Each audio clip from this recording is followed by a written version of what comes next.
Basta San Juan, Batangas, ang laging dinadayo ay ang gotohan ni Kuya Oliver. Pero alam nyo ba na may isang tagong sislingan na sobrang sulit sa serving at napaka-affordable pa?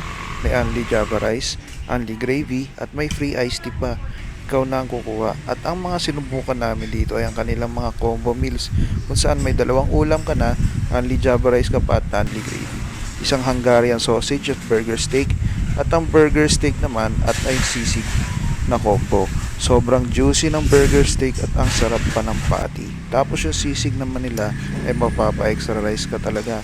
Kaya sulit ang only rice mo. Ito ang masarap na comfort foods. Mura na at masarap.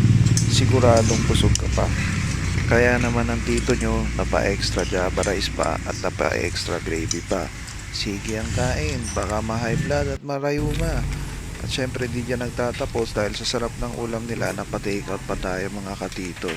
Sulit na sulit, murang-mura, 240 pesos lang i-take out natin, dalawang ulam at may rice na rin. Nagsama pa nga sila ng dalawang extra rice kahit di tayo umorder. At kung napabisita kayo ng San Juan, Batangas, ito ang Facebook page nila kung gusto nyo silang puntahan.